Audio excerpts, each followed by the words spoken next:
Welcome back to Eve Talks, joined by the one and only Zach Wood. Thanks for taking the time to come in and speak Absolutely, to us. man. Yeah. So how are you? I'm doing good, man. Yeah. How are you enjoying the weather? The weather's nice. It's a Yeah. shock because it's always up and down here. So I've enjoyed it. Yeah, it was supposed to rain all day, but then it was just sunny. Exactly. It You was- never know what to expect Yeah. in Williamstown. So, right? Snowing 2 weeks ago, Exactly. and now it's summer. So interesting. But yeah, let's just get into it. So tell us about your opportunity that you had last summer. So last summer I was at the Wall Street Journal Yep. as a Robert L. Bartley Fellow. And basically what I was doing there was a mix of sort of journalistic responsibilities. Everything from writing editorials to doing like more unglamorous work, fact checking and things like that, Right. editing opinion pieces, doing interviews for columns that people were writing and interviews for various reporting pieces as well. So I gained a range of skills. Yeah. Talk to us a little bit about your interest in journalism and how that sort of sparked and why you decided to pursue the opportunity. For me, I'd always enjoyed writing. And I saw journalism as a way to take opinions that I had on social, political, economic issues into the public sphere. Right. And so that was the immediate appeal. And one thing I've learned is that there are different styles of writing, and the kind of writing that you do for an essay, for a class in English or history, is very different from what you're doing as a journalist, Yeah, right? I Like can imagine. one can be up to 10 pages and the other is 600-700 words. Yeah. So learning how to be concise, how to make things timely, how to present things in a way that's very clear and accessible was something that I also was working on and further developing. So the interest, one, was writing, and then the issues, and then really just wanting to engage and get my voice out there. Yeah. So yeah, I mean, a lot of people know you for a lot of variety of reasons, but can you talk to us a little bit about that? Developing your personal brand, like coming to Williams, and now sort of where you've ascended to. You just had your TED Talk, and I've been fortunate, you're man. doing things, yeah. When I got to campus, I knew that I had a deep interest in politics and an interest in one day going into public service.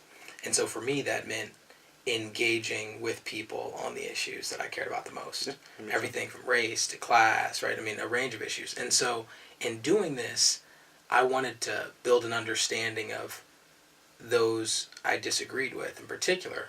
Because for me, the way I saw it is if I want to achieve change in the world one day, then I've got to understand those who see things differently. Right. So that was sort of like the guiding principle. Yeah. And the sort of guiding question was, how is it that brilliant people, right? Everyone here at Williams has, people have various talents, skills, interests. How is it that different people come to see the world in such different ways, right? When we all have access to so much information and so Right. much knowledge. And so that was sort of the guiding question that led me to Uncomfortable Learning, which is the group that I've been the president of on campus. Yeah. And so under that guiding framework, I tried to engage with views that were really difficult to engage with. And that's what I've been doing over the past few years. Yeah. I mean, it's brought you a lot of good and a lot of bad in a lot of different ways. Right. Going back to the Wall Street Journal, how did you manage to sort of secure that opportunity? What was the process there? So it started with getting bylines. Writing the Wall Street Journal is a place where everyone everywhere would want to write for a publication that's at that level. It's very difficult to do when you're younger. Right. And so it started with me saying to myself, what are the local newspapers that are a bit easier for me to access? Right. Right. So papers, I'm from D.C. Right. So local papers in D.C. that I could possibly write for, then working my way to sort of sending pitches to editors at the Washington Post and things like that.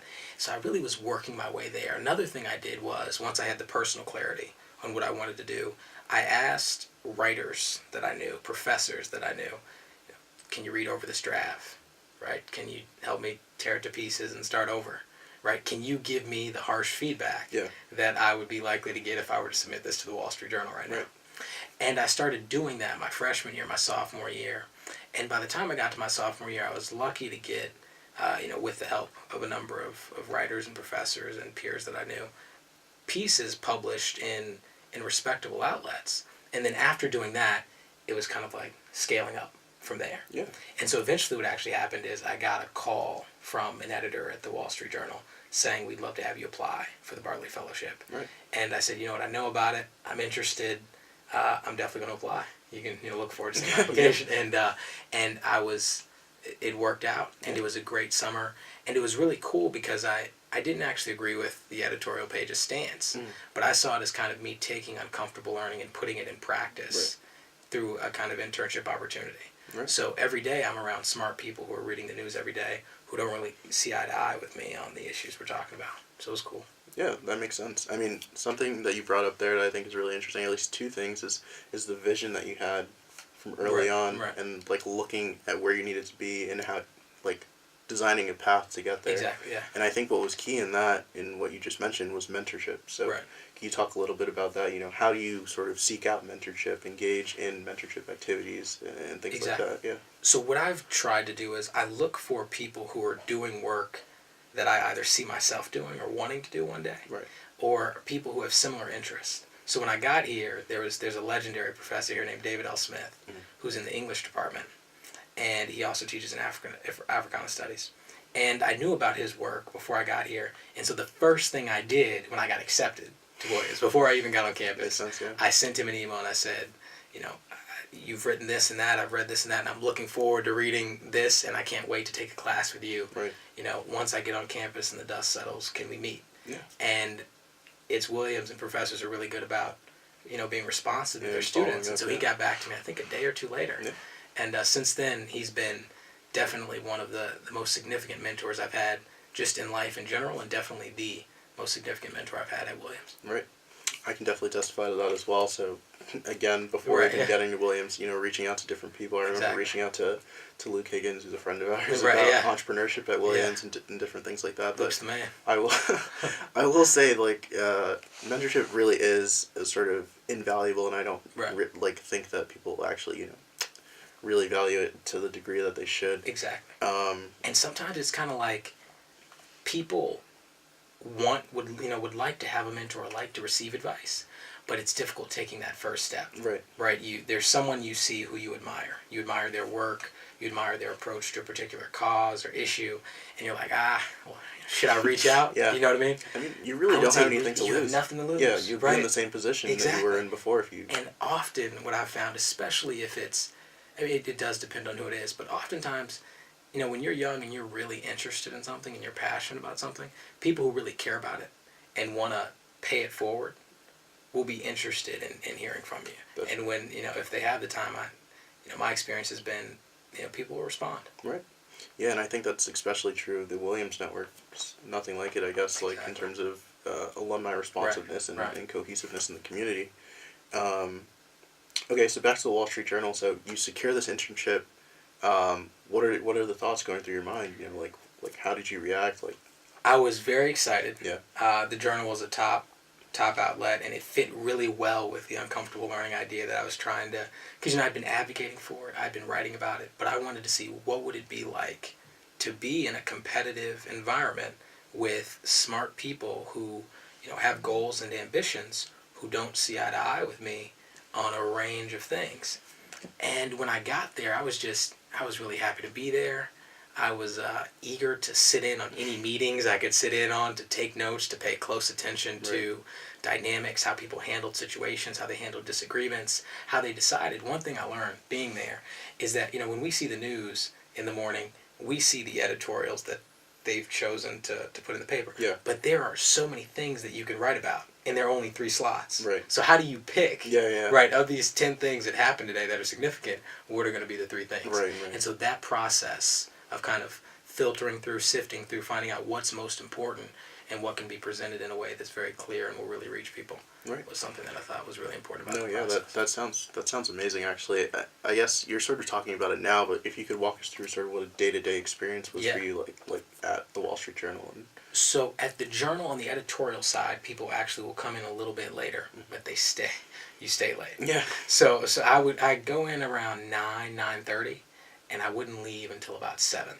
The first thing I'd do, I'm not a big coffee drinker, but most of the people there would go and get coffee. That's the first thing they do.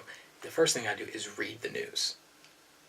The New York Times, all of the competitors, right? And then some magazines. So the New York Times, the Washington Post. You also look at what's in the Journal's news section, right? Because each day once you get, if it's, today is Thursday, right? So today, if I'm at the Journal today, I'm not thinking about anything that's happening. I'm looking for what's going to be the stories for tomorrow. Right. What are the stories for Saturday? Yeah. What's likely to happen on Sunday? Yeah. When healthcare comes before the Senate. You see what I mean? So you're always thinking ahead. Right. So one thing you're always doing is you're constantly reading more news. Mm-hmm. And I love reading, and I love the issues. So it was like a good fit. Right. A lot of the work is unglamorous.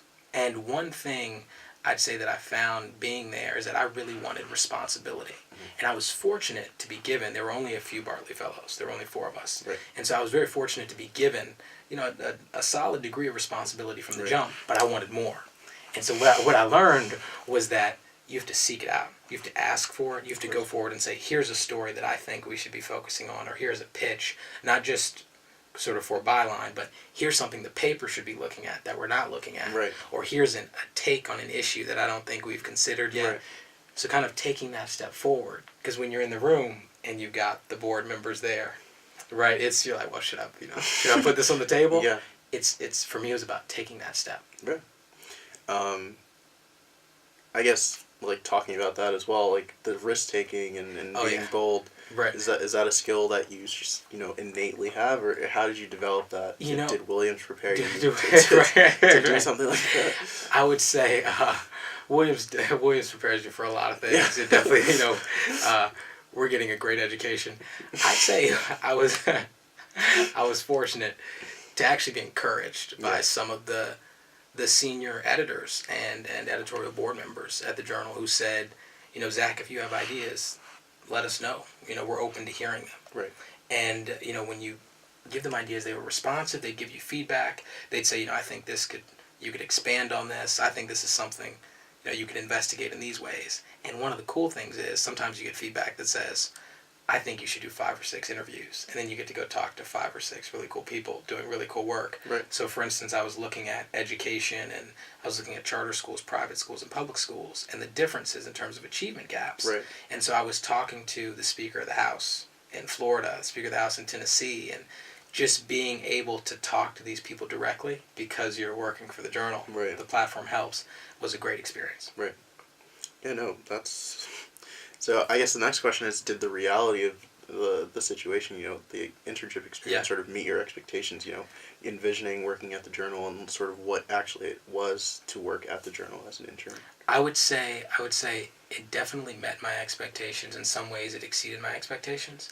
That doesn't mean there weren't any disappointments. Right. Because I would say with any internship, even with one that might be great, it might be a great fit for you, there may be some things that it is a busy place.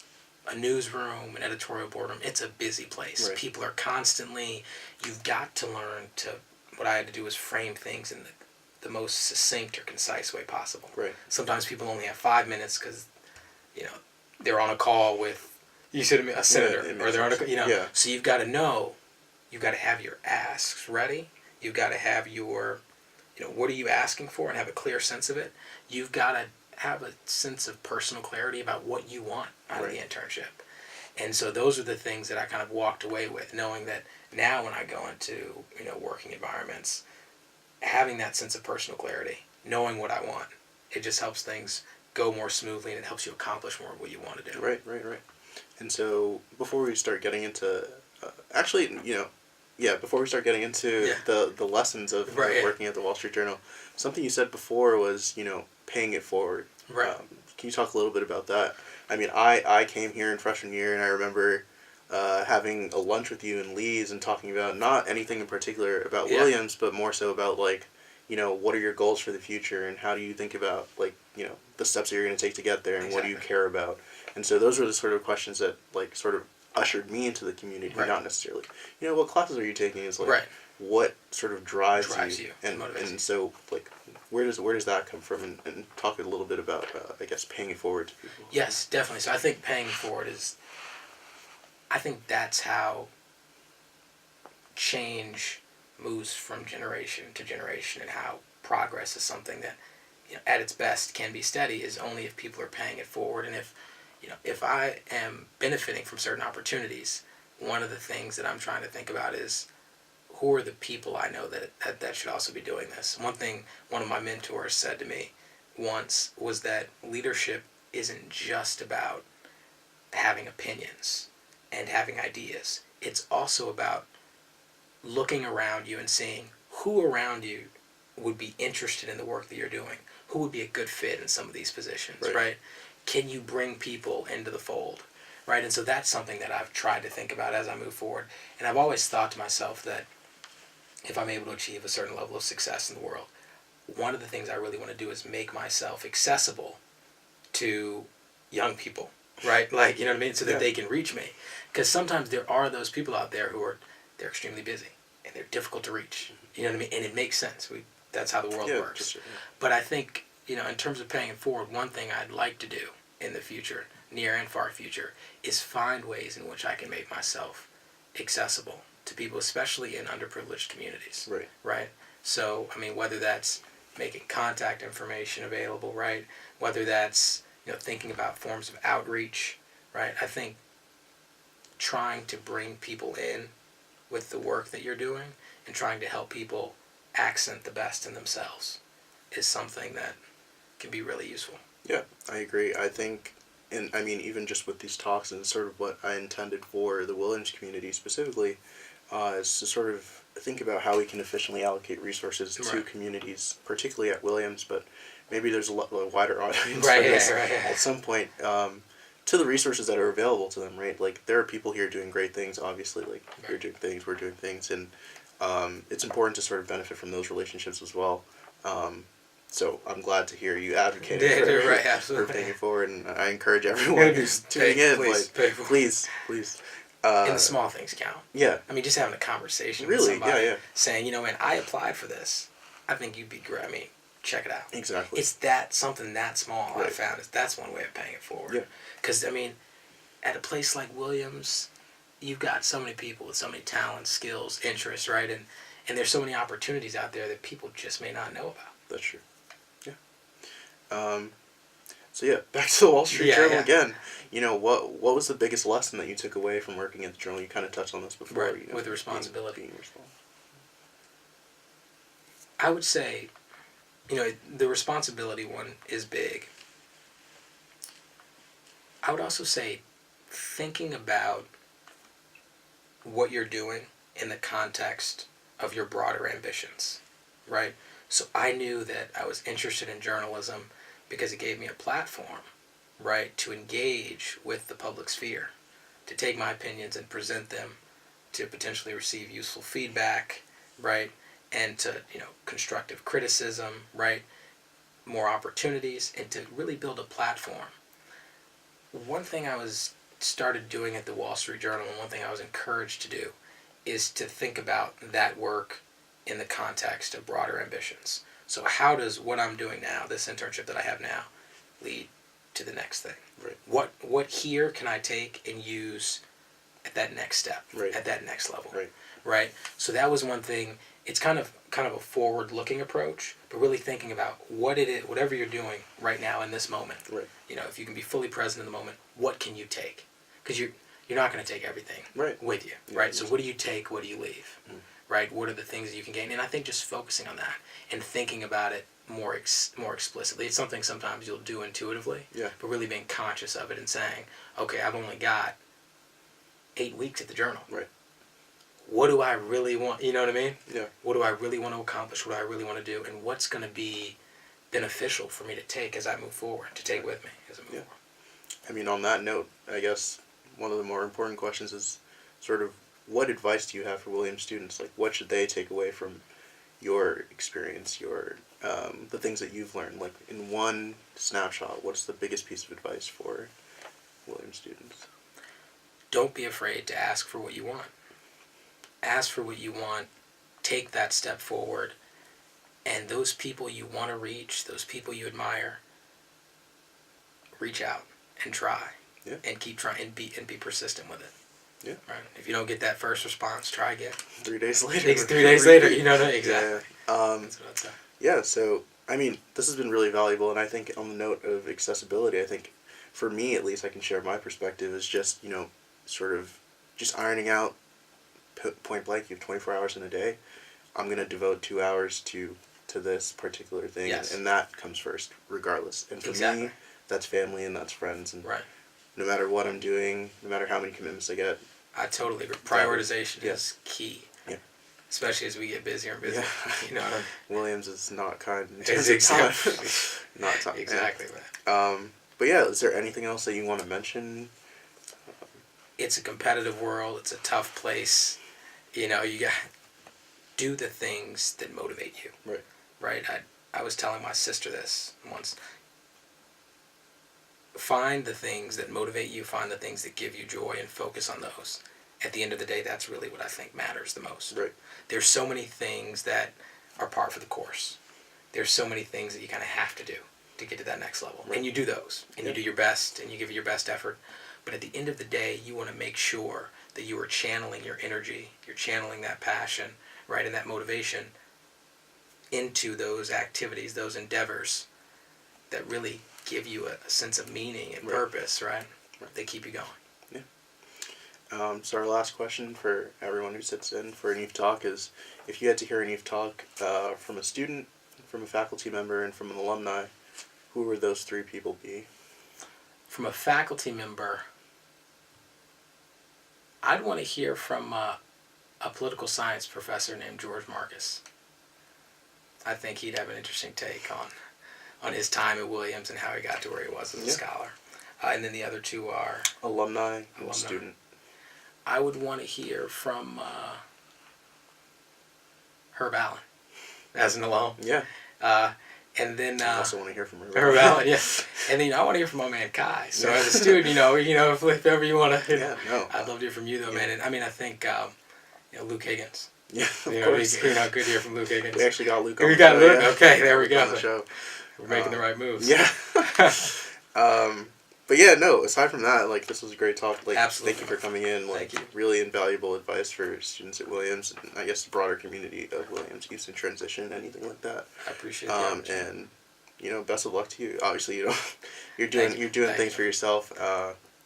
And congrats on the Wall Street Journal, although you had it already. Yeah. Appreciate that, my man. All right, cool. Thanks.